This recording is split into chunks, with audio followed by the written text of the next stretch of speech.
Caros irmãos e irmãs, é uma antiga tradição que no quarto domingo do tempo da Páscoa nós possamos olhar a figura do Cristo como bom pastor. Dentro do contexto da Páscoa que ainda estamos vivendo, até o domingo de Pentecostes.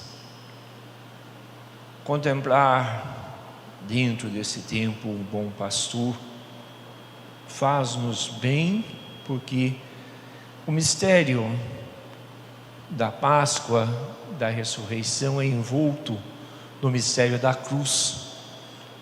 E lá na cruz nós encontramos o bom pastor pregado, dando a vida por nós. Gostaria de falar um pouquinho da minha leitura. Passo pelo Salmo que responde à segunda leitura, obviamente. Depois falamos um pouquinho de ver Jesus tal qual Ele é, de ver o Senhor tal qual Ele é, segunda leitura, e a catequese do bom pastor de hoje. Primeira leitura, Pedro está a questionar, dentro do Atos dos Apóstolos que estamos lendo durante todo o tempo da Páscoa, aqueles que são os anciãos do povo, aqueles que estão questionando a Pedro. Pedro vai responder: estão me criticando porque eu fiz o bem, porque eu ajudei o enfermo, eu curei o enfermo. Saibam que eu não fiz por mim, eu fiz em nome do Senhor Jesus, eu fiz por Ele. Fazer o bem, irmãos, devia estar dentro da nossa natureza. Fazer o bem para aqueles que estão à nossa volta, para aqueles que necessitam, devia ser uma ordem natural para nós, mas não é. Temos que aprender a fazer o bem, temos que exercitar fazer o bem.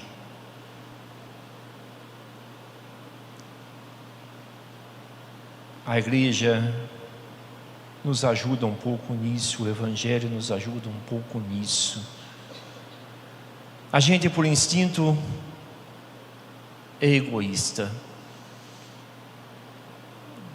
que a gente pensa mais na gente do que nos outros, e a gente tem que desenvolver e aprender a pensar nos outros.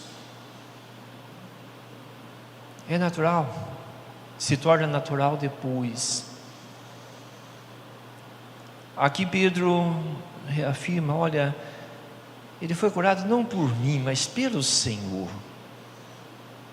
Pelo Senhor. Às vezes na vida da gente, irmãos, na minha e de vocês, quando a gente vê a necessidade, quando a gente vê que alguém precisa, se a gente olhar somente para o umbigo da gente, a gente não faz nada.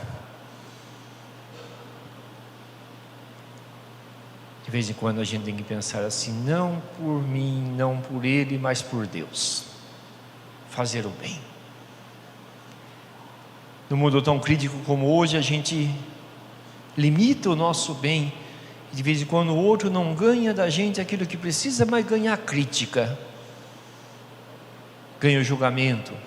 É fazer o bem, talvez não em nome da gente, mas em nome do Senhor. É o que Pedro faz na primeira leitura de hoje. O Salmo tem como resposta: é melhor confiar no Senhor do que não botar os olhos, botar a confiança nos homens. É um salmo ainda pascal: dai graças ao Senhor porque Ele é bom, porque eterna é a sua misericórdia. Fiar-se em Deus, não fiar-se no outro.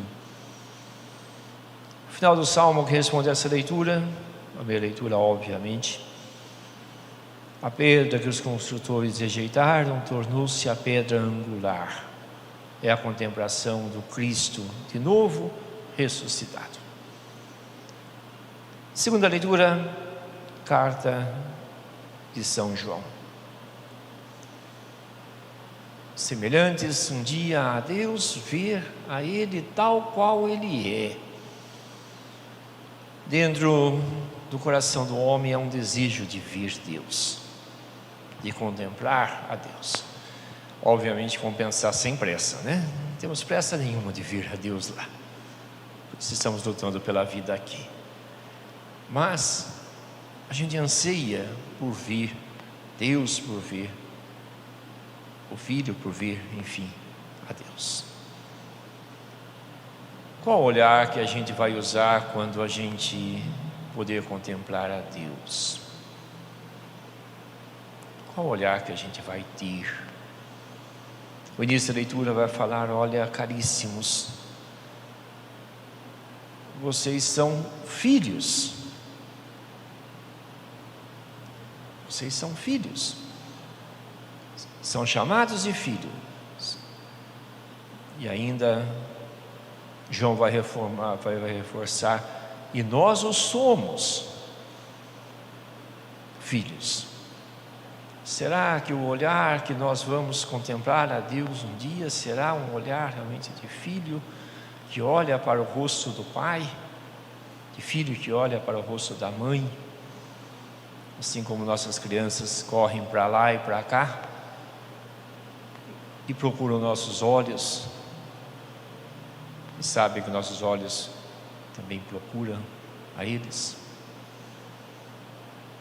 Aquele que vive o amor de Deus, o amor como um filho, tem a Deus também como pai. Primeira leitura, segunda leitura de hoje, carta de São João, que estamos a ler dentro do tempo da Páscoa, aos domingos. O Evangelho, centro da liturgia de hoje. Sempre no quarto domingo temos o costume de rezar ou de ler o capítulo 10 do evangelista São João, que nos traz um pequeno trecho do texto do Bom Pastor. O texto de hoje tem 3 partes. Primeiro, o Cristo se afirma como o bom pastor, que faz 2 coisas. Eu sou o bom pastor. Eu sou o bom pastor. Somente abrindo um parênteses aqui, eu li um texto ontem que falava assim, que essa palavra bom, ela pode ser traduzida também como belo, belíssimo. O belo da alma, o belo que a alma procura. Eu sou o pastor belo. Gostei dessa tradução grega. Mas ele fala: eu sou o bom pastor. A Bíblia tem por tradição elencar muitos pastores. Muitos dos nossos pais na fé, como eu dizia no tempo da Quaresma, eram pastores. Abraão era pastor, Moisés era pastor, Elias foi pastor. Temos muitos pastores no Antigo Testamento que preparam, na verdade, a figura do Cristo bom pastor. Não pensem que os pastores eram bem vistos naquela época de Jesus. Não, eram homens rudes, homens que estavam no campo. Basta ver no momento do nascimento de Jesus, aqueles pastores rudes que estavam lá em Belém, sem banho, sem nada, foram os primeiros a adorarem. Lembramos que eles eram homens rudes, eram menosprezados. O Cristo fala: olha, eu sou o bom pastor. É uma visão nova que somente São João tem. Mateus usa muito pouco isso. E ele fala: olha, eu sou o bom pastor, e se justifica por isso. A justificativa que dá, ele fala: eu dou a minha vida pelas ovelhas. Eu dou a minha vida pelas ovelhas. E se compara ao mercenário. O mercenário aqui entra com uma comparação. Jesus se compara a esses mercenários, que não dão a vida pelas ovelhas, ou apenas fazem isso por obrigação, por dinheiro, ou pela lã, ou pela carne. Apenas fazem isso. Eu dou a minha vida pelas ovelhas. Ele coloca depois no final do Evangelho que ele é o verdadeiro pastor, e diante dele haverá um só rebanho e um só pastor, e é ele. Aqui lembramos do Cordeiro, do crucificado, onde ele dá a vida por nós. A segunda coisa que ele coloca quando afirma que é o bom pastor, e aqui bate em nós, bate em mim, bate em vocês. Ele fala: olha, eu conheço as minhas ovelhas, e as minhas ovelhas me conhecem. Primeiro, ele dá a vida. Segundo, ele conhece. Segunda característica que aparece: conheço as minhas ovelhas. Santo Agostinho tem uma frase muito pertinente que diz assim: que Deus nos conhece melhor do que nós nos conhecemos. Não sei vocês, né? Mas de vez em quando eu faço coisas, eu penso coisas que eu faço, eu não me conheço. Não me conheço. Mas Deus nos conhece mais do que nós nos conhecemos. Talvez não com tantas virtudes que temos, mas até naquilo que nós não temos virtudes, aquilo que não é digno da gente. O Senhor nos conhece. E o reflexo disso é que a ovelha conhece a voz do pastor. Conhece a voz do pastor. Tem que estar afinada a voz com o ouvido. Conhecer a voz do bom pastor, conhecer o pastor, escutar a sua voz, deixar de escutar os mercenários, usando o comecinho do texto. A gente está num tempo hoje que o nosso ouvido está atento a tudo. A tudo. Quando a gente não tem informação, parece que tem um vazio dentro da gente. Não é assim? Seja lá que informação for, a respeito de doença, a respeito de dinheiro, a respeito de tragédias, são os mercenários do mundo que querem ocupar nossa cabeça, encher nossa cabeça de ideologias e pensamentos, isso, daquilo, para ocupar nossa cabeça. São os mercenários. E o Senhor nos fala hoje: olha, a ovelha deve ouvir a voz do bom pastor, deve conhecer o bom pastor, deve afinar o seu ouvido, não com os mercenários do mundo que nos trazem, obviamente, muitas coisas, mas não dão segurança nenhuma. Hoje é isso, amanhã é aquilo. Mas deve afinar nossa vida ou nossos ouvidos com a voz do bom pastor. Deixa eu contar uma coisinha para vocês. Eu acho que é aqui que eu queria chegar na minha homilia. Acho não, é aqui que eu queria chegar na nossa homilia. Os pastores no tempo de Jesus, a ovelha tinha que aprender a escutar a sua voz. Por quê? Porque a ovelha, Padre Tiago dizia na missa de ontem, é burra, né? Burra não quer ser burra, porque onde tem comida ela vai, ela baixa a cabeça e vai comendo, e ela acaba não escutando nada, né? Vai para frente, vai para frente, vai para frente, se perde. E de repente, se ela perdeu a sintonia com a voz do bom pastor, ela não volta. Não volta. É a perdição dela. O que o pastor faz para que a ovelha comece a escutar de novo a voz dele? O que o pastor faz? Uma coisa que não é muito agradável, mas é necessária: quebra a perna da ovelha. Por que quebra a perna dela? Para que ela, se ela precisa comer, o pastor tem que pegar ela e levar para comer. Se ela precisa beber, o pastor tem que pegar ela, tem que levar para beber. Onde o pastor vai, ele leva essa ovelha de perna quebrada. Fica dependente dele. Para quê? Para que ela aprenda a escutar a voz do bom pastor. De vez em quando na vida da gente, irmãos, na minha, na de vocês, a gente pergunta por que do sofrimento, por que da dor, por que as coisas acontecem com a gente.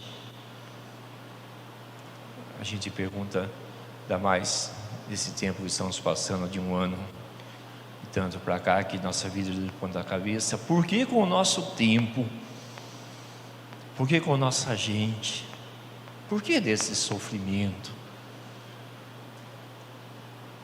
Será que não estão nossas pernas quebradas?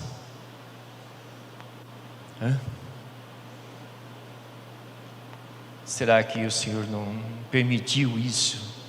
Vamos dizer, quis isso, porque Deus não quer o mal, Deus quer o bem. Permitiu isso para que na perna quebrada nossa, nós possamos escutar um pouquinho melhor o Senhor? Em vez de ficar reclamando, xingando, né? Será que o Senhor não quebra nossas pernas para colocar o nosso ouvido em sintonia com a voz dEle, que é o bom pastor, que é o verdadeiro pastor testificado? Será que não é isso? Pensem um pouquinho, né?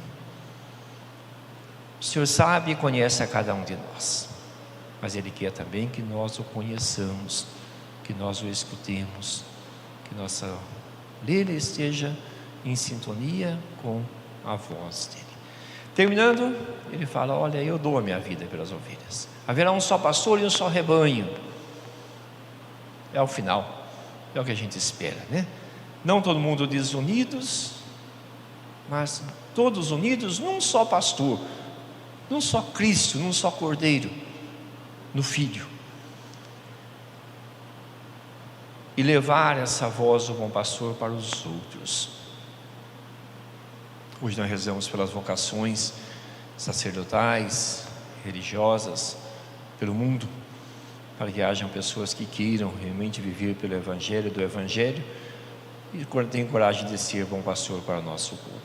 A nossa missão também, irmãos, é, tendo experimentado e escutado a voz do bom pastor, levar essa voz do bom pastor para aqueles que são tão carentes e necessitados, na leitura de hoje, que precisam do bem, precisam para eles ser feito aquilo que é o bem.